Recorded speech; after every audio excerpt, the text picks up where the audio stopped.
வணக்கம். Next gen ஆன்மீகம் channel நேர்களே, நான் உங்கள் அன்பான சயின்டிபிக் வேதிக் அஸ்ட்ராலஜர் அஸ்ட்ரோரண்டி பேசுகிறேன். நல்லது நினைப்போம், நல்லதே நடக்கும். இந்த வீடியோவில் நம்ம என்ன பார்க்க போறோம்னா, சிம்ம ராசி சிம்ம லக்னத்துல பிறந்த நீங்க எதுமாற கர்ம பலன் இருக்கு, அதுக்கு கிரக சேர்க்கை உங்க ஜாதகத்துல எப்படி இருக்குதுங்க, எப்படி தெரிஞ்சுக்கலாம், உங்க கர்ம பலன் என்ன, எந்த கர்மால பிறந்திருக்கீங்களுக்கு கிரக அமைப்பு, சாதகமான கிரக அமைப்புகள் என்ன, சாதகமற்ற கிரக அமைப்புகள் என்ன, சிம்ம லக்ன சிம்ம ராசியில பிறந்த நீங்கள் பூர நட்சத்திரமாக இருந்தாலும் சரி, அஸ்வினி மக நட்சத்திரமாக இருந்தாலும் சரி, உத்திர நட்சத்திரம் முதல் பாதத்தில் இருந்தாலும் சரி, இந்த சிம்ம லக்னம் சிம்ம ராசியில் பிறந்தவங்களுக்கு யோகமான கிரகம் என்னன்னு கேட்டிங்கன்னா 5ஆம் வீட்டு அதிபதியாகிய குரு, அடுத்தபடியாக செவ்வாய். இந்த செவ்வாயும் குருவும் சிம்ம லக்னத்துக்கு யோகமான ஒரு கிரகங்களாக வருகிறது, தசைகளாக வருகிறது. அந்த ரெண்டுமே ஒன்றுக்கு ஒன்று சேரும் பொழுது அருமையான ராஜயோகம் உருவாகிறது.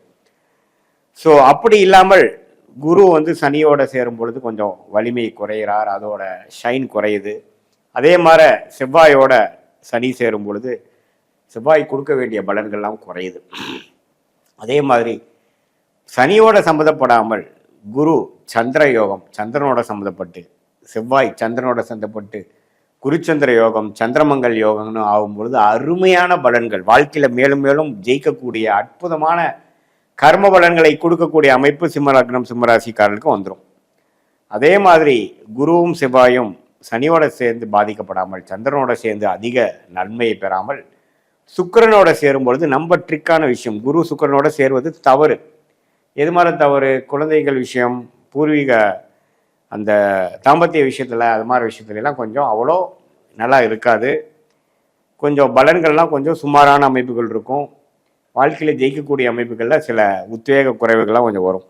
ஆனால் அந்த செவ்வாய் சுக்கிரனோட சேரும் பொழுது மிருமங்கள் யோகம் என்று சொல்லப்படுகிற யோகம் உண்டாகி செவ்வாய் திசை அருமையாக இருக்கும்.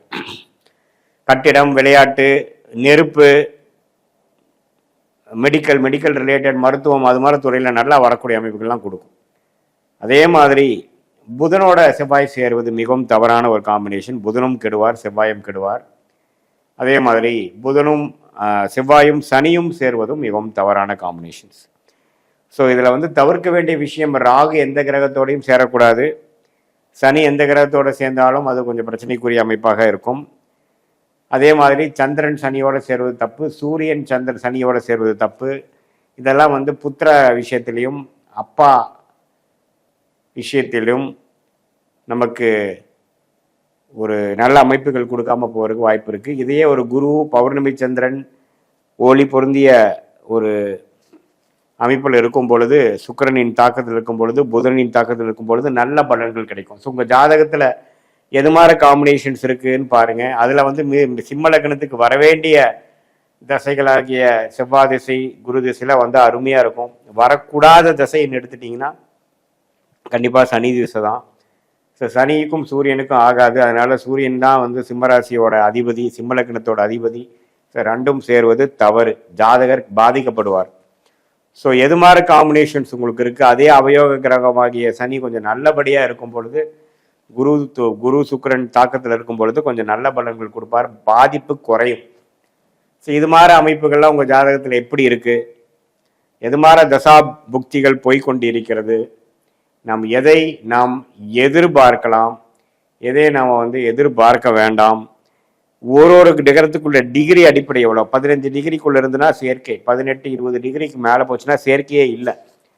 ஸோ அது மாதிரி அமைப்புகள்லாம் உங்களுக்கு எப்படி இருக்குது அப்படிங்கிறதெல்லாம் நம்ம பார்த்து ஒன்றுக்கு ஒன்று நம்ம அதை நம்ம சயின்டிஃபிக்காக நம்ம பார்க்கும் பொழுது எது மாதிரி கர்ம பலனில் நீங்கள் பிறந்திருக்கீங்க, எது மாதிரி விஷயங்கள் நம்ம எதிர்பார்க்கலாம், எது மாதிரி விஷயங்கள் ஒன்றுமே ஒரு பிரச்சனைக்குரிய ஒரு அமைப்பு கொடுக்கும், எந்த மாதிரி தோஷத்தை கொடுக்கும், வாழ்க்கையில் எந்த மாதிரி அமைப்பில் அது கை வைக்கும், குழந்தையில கை வைக்குமா, திருமணத்தில் கை வைக்குமா, உத்தியோகத்திலையா, பணத்திலையா, தாயாரா, தகப்பனாரா, உறவுகளா, எந்த கல்யாண விஷயத்துலையா, காதல் கல்யாணமா, எதில் எப்படி காம்பினேஷன்ஸ் கிரக அமைப்பில் சேருது அப்படிங்க. சுக்கிரனே பார்த்தீங்கன்னா ராகுவோட சம்மந்தப்பட்ட காதல் விஷயங்கள், சுக்கிரன் ராகு கேது கூட சம்மந்தப்படாமல் நேர்த்தியாக இருந்துக்கிறப்ப அது இருக்காது.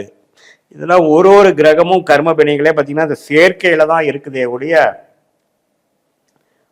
சுக்கிரன் 9ல் இருந்தா என்ன, சுக்கிரன் 10ல் இருந்தா என்ன, குரு 8ல் இருந்தா என்ன, குரு 9ல் இருந்தானாங்கிறதுல பலன்கள் கிடையாது. ஒண்ணுக்கொண்ணு எப்படி இணையுது, எவ்வளவு டிகிரியில் இணையுது, யார் யாரோட சேர்றா, அப்படி பொறுத்து தான் கர்ம வினை இருக்கிறதுங்கிறது நம்மளுடைய 18 வருஷம் அனுபவம் ஆகிய சயின்டிஃபிக் வேதிக் அஸ்ட்ராலஜி முறையில் நம்ம வந்து கற்றுருக்கோம். ஸோ உங்களுடைய பிறந்த தேதி, உங்கள் பிறந்த நேரம், உங்கள் உரை வைத்து துல்லியமான ஜாதகத்தை போடும்பொழுது ஒன்றுமே இந்த பொதுவான பலன்கள் காட்டிலும் ஒன்றுமே துல்லியமான பலன்கள் நம்ம பார்க்க முடியும்.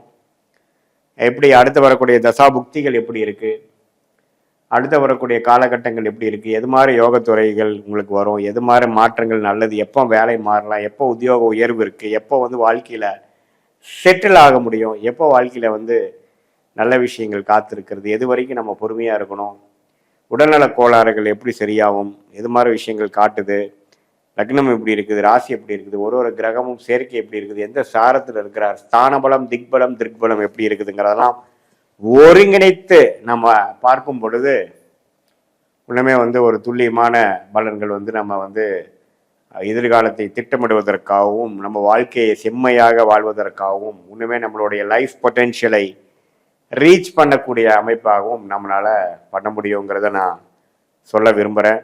இது பொதுவான பலன்களை தவிர உங்களுடைய ஜென்மஜாதகத்தை வச்சு பார்க்கும்பொழுது ஒன்றுமே நல்லா சொல்ல முடியும்.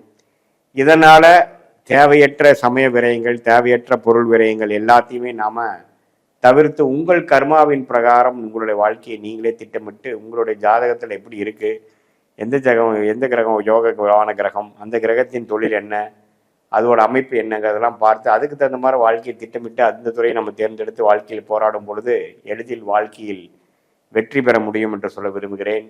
மீண்டும் மற்றொரு காணொளியில் சந்திப்போம். நன்றி, வணக்கம்.